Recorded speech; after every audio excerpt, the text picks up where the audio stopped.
আসসালামু আলাইকুম everyone, welcome back to my channel Wahida's cooking world. আজকে আমি তৈরি করে দেখাবো মজাদার মিষ্টি কুমড়ার ভাজি রেসিপি।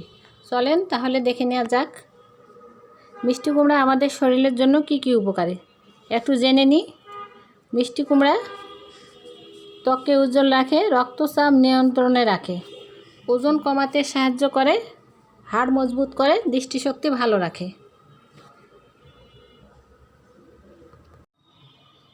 চলেন তাহলে দেখে নেওয়া যাক কীভাবে মিষ্টি কুমড়ার ভাজি করতে হয়।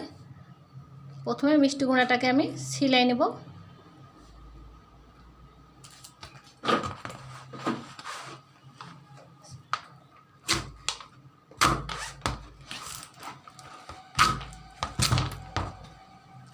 এই যে বিচিগুলোও নিয়ে নেব। বিচিগুলো খেতে খুব ভালো লাগে, বাদামের বিচির মতো লাগে। ভাজির সঙ্গে বিচিটাও নিয়ে নেব। এখন এটাকে আমি ছিলাই নেব।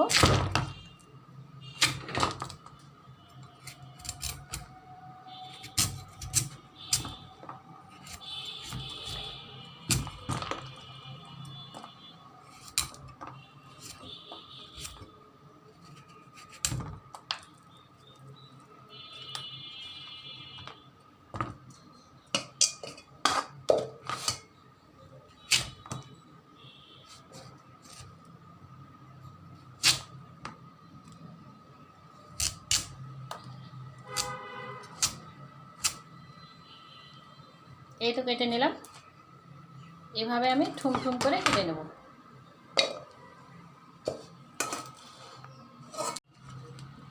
এই তো মিষ্টি কুমড়া আমার কাটা হয়ে গেছে।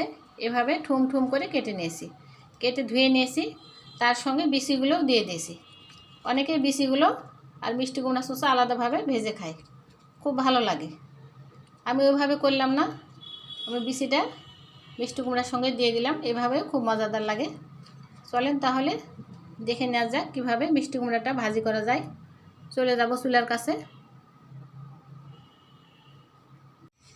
এই তো চলে আসলাম চুলার কাছে। চুলে একটা লোহার কড়াই বসিয়ে দিয়েছি। আমি ভাজিটা লোহার কড়াই করব।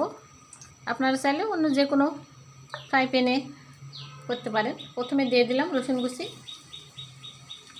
পরিমাণ মতো, দিয়ে দিলাম পেঁয়াজ কুচি পরিমাণ মতো, কাঁচামরিচ দিয়ে দিলাম 4টা, কেটে নিয়েছি কাঁচামরিচগুলো। এখন এটাকে আমি নেড়ে চেড়ে নেব।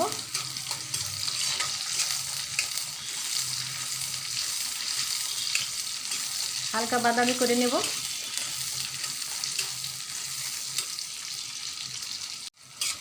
এখন এটা নেড়ে চেড়ে হালকা বাদামি হয়ে আসছে।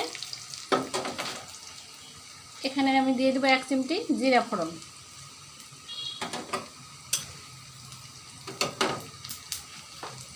তারপর কেটে রাখা মিষ্টি কুমড়াগুলো ঢেলে দিলাম।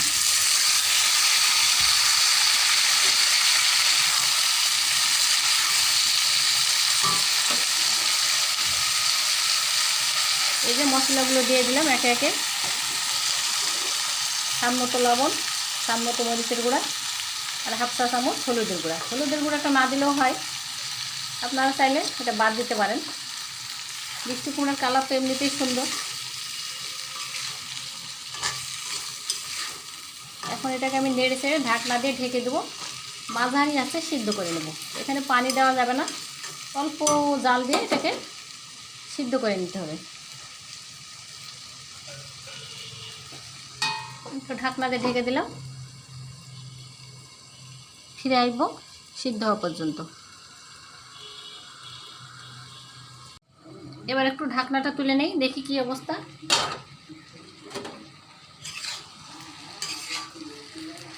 সিদ্ধ হয়ে আসছে। একটু নেড়ে ছেড়ে দেব। নেড়ে ছেড়ে দিয়ে আবার ঢাকনাটা দিয়ে ঢেকে দেবো।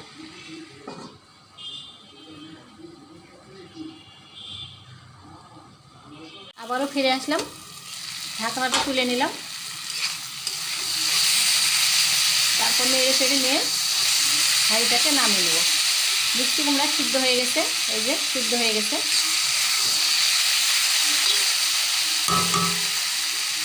এই পর্যায়ে আমি ভাজিটাকে নামিয়ে নেব। চুলাটা অফ করলাম। এই তো হয়ে গেল আমার মিষ্টি কুমড়ার ভাজি। এখন আমি এটাকে বাটিতে ঢেলে নেব।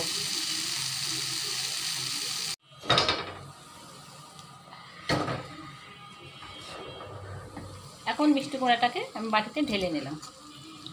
দেখলেন তো, খুব সহজে অল্প সময়ে এই মিষ্টি কুমড়া ভাজিটা আমার হয়ে গেছে। মাত্র 15 মিনিট লেগেছে। আপনারা ঝটপট এটা বানিয়ে নিতে পারেন। সকালের নাস্তায় রুটি পরোটার সাথে খেতে বেশ মজাই লাগে। খুব সহজ একটা রেসিপি। এখন আমি এটাকে পরোটা দিয়ে খেয়ে দেখাবো।